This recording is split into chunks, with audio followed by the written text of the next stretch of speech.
अब बहन बेटियां भाई बच्चे दुखी हैं, विशेषकर बहनें ज़्यादा दुखी होती हैं। किसी का पति शराब पीता है, किसी का या कोई और किसी कारण से दुखी करते हैं, तो परमात्मा कहता है मैं उन भी सीधे कर दूंगा यदि आप मेरी समर्पण रहोगे, तुम्हारे सब बाधाओं को दूर करूंगा। अब देखो उसी का वेद समर्थन कर रहा है। अब यही ऋग्वेद मंडल नंबर 10 सूक्त 162 में देखो, ये 63 आगे शुरू होता है, ये 62 है। यही 162 में क्या कहा है,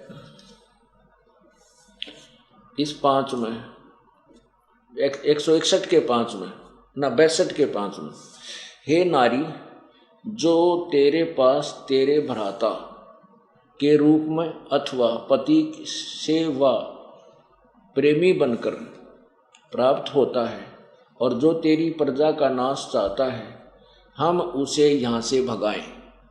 अब इसका वास्तविक अर्थ तो कुछ और बनता है, फिर भी ये कुछ इसमें लवासी ला रखी है बात इसने। इसका कहने का भाव ये है कि यदि जैसे कबीर, ये धर्मदास जी थे जो कबीर परमेश्वर के परम शिष्य थे, जब ये मालिक आए हुए थे, तो उनके एक काल ने अपना दूत बेटे रूप में भेज रखा था, नारायण दास।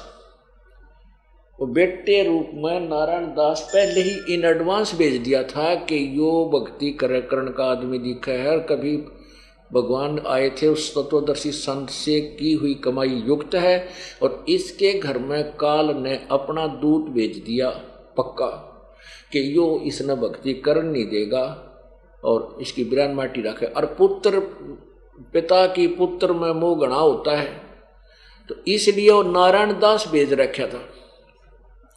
तो कबीर परमेश्वर जब धर्मदास को समझा रहे थे, धर्मदास जी परिचित हो गए, सतलोक में भगवान को देख भी लिया, तो समर्पण हो गए, प्रभु आप पूर्ण परमात्मा हैं। फिर अपने जब स्वयं ज्ञान समझ में आ जाता है, तो ये भक्त ने सोचा अपने भाई ने भी कह दूं, अपनी बहन ने भी बताऊं, पत्नी को भी बताऊं, पति को भी बताऊं, बेटे ने भी लाऊं शरण में, बेटी को भी लाऊं। तो नारायण दास अकेला ही पुत्र था। अब धर्मदास ने सोचा इस अपने नारायण दास बेटे को भगवान के चरणों में लगा दूं ना तो काल के मुंह में जाएगा। तो नारायण दास को धर्मदास ने खूब समझा, बेटा भगवान आए हुए। तो नारायण दास को क्यों, तो काल का दूत था बेटे रूप में। कहने लगा पिताजी तेरा दिमाग खराब हो गया बुढ़ापे में, सारी उम्र तूने कृष्ण राम की गीत गुण गाए, राज तो 60 साल की उम्र में तेरा भेजा खराब हो गया। एक जुलाहे धानक को तू भगवान मान पर बैठा, ऐसी बेहुदी बातें गाड़ दे, गुंडा है, बदमाश है, हमारे पैसे को हड़प करना चाहता है, हमारे पास पैसे गणे इसलिए धक्के खावा, यहाँ तीसरे दिन आ बैठे। अब धर्मदास रोए बतेरा अंदर, बेटा ऐसी बात नहीं है, रहियो भगवान आया है। तो धर्मदास जी ने अपने गुरुदेव उस परमेश्वर कबीर जी से कहा, प्रभु मेरे बेटे ने समझाओ, ये काल के मुंह में जाओगा, नालायक मानता को ना।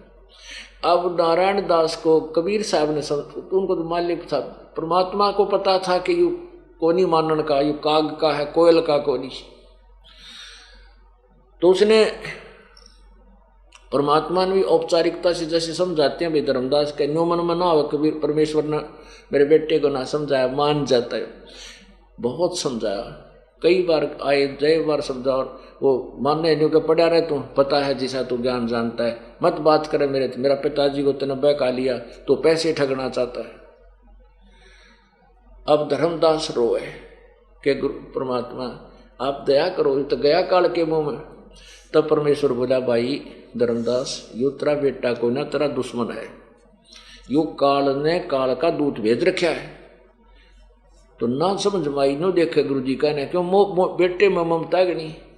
तब परमेश्वर ने कहा, बोला तेरे नारायण दास ने, उसने सोची ले परमात्मा इजाजत करेंगे, अपनी रजा बख्शेंगे, इसको सेट करते होंगे। वो बुलाया, जो आते हैं बोले हाँ के बोल के कहे। जब परमात्मा ने ऐसे कर दिया और कहा, देख धर्मदास तेरे पुत्र की शकल, वो अंदर जो ऊपर कवर था बेटे का था, अंदर काल बैठा था उसमें, वो काल था, काल का दूत भेजा हुआ था। तो अंदर तो वो अंदर दिखा, फिर दृष्टि दे दी परमात्मा ने धर्मदास को, उसको वास्तविकता देखी तो ऊपर कवर बेटे का, अंदर तो ये काल है, और इसी लंबे दांत भयंकर रूप और नो दिखा।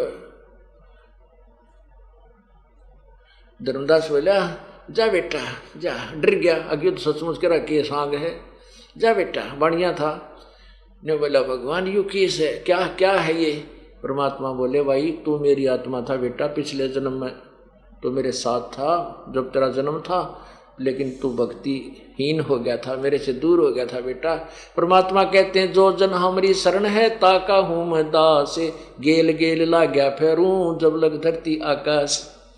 अब तेरे को छुटवाने के लिए आया था, काल न पता लग गया कि जागा विकास की भक्ति पिछली बहुत है, तो बेटा इसलिए यू काल ने अपना दूध भेज रखा तेरे घर में। तब ने बोला जी मेरा पीछा छुटाओ, बीमारी थे। फिर चिंतित रहने लग गया कि मेरा बेटा तो काल का कुल हो गया। फिर यू कहने लगा भगवान मेरा तो काल का कुल हो गया, अरे मेरे कुल में मतलब मेरे काल के दूध पैदा होंगे। हमारे यहाँ कुल की बीमारी और लाग रही है कि मेरी संतान हो और मेरा अगट वंश चले। वो वंश बता के सिर पर धर कर नाचेगा, उस वंश ने मेरी मृत्यु होगी। और मेरी मान लीजिए आज एक गांव में एक बहुत बड़ा एक हिस्सा होता है, जिसने पाना बोल रहे हैं, ठोड़ा मोहल्ला, तो एक व्यक्ति की संतान है, छटारट एक से हुई थी। अब वो 500 तो घर हो गए और उसमें मेरे ख्याल में 2500 व्यक्ति हैं। और वो जो सबसे पहले वाला व्यक्ति है जिससे वो स्टार्ट होया था कुल, वो मन गधा बन रहा होगी कर्म अनुसार। अब वो कुल उसने के सिर पर धरेगा, कैसे सहायता मिली इसकी? ये एक काल का फैलाया हुआ जाल है, इसको भी समझना हमने साथ के साथ। लेकिन उस समय उसका वह भी बीमारी थी कि मेरा कुल तो मेरा खानदान तो बिगड़ गया। रोज चिंतित रहे। परमात्मा का बेटा भजन करा, हाँ जी करूँ हूँ, और अंदर तो ये कीड़ा होगा। अब वो टेंशन होगी इसके। परमात्मा ने सोची और मरेगा बेटी का बाप, ना यू भक्ति करे इस बेटे और खानदान के मुंह में। तो परमेश्वर कहते हैं सोचल सीधर मैं करूँ अपने जन के काज ने बोला। परमात्मा बोले अच्छा भाई धर्मदास मैं आशीर्वाद देता हूँ कि तेरे एक पुत्र होगा जो भक्ति युक्त होगा, अच्छी आत्मा का होगा और अपना पंथ स्वीकार करेगा।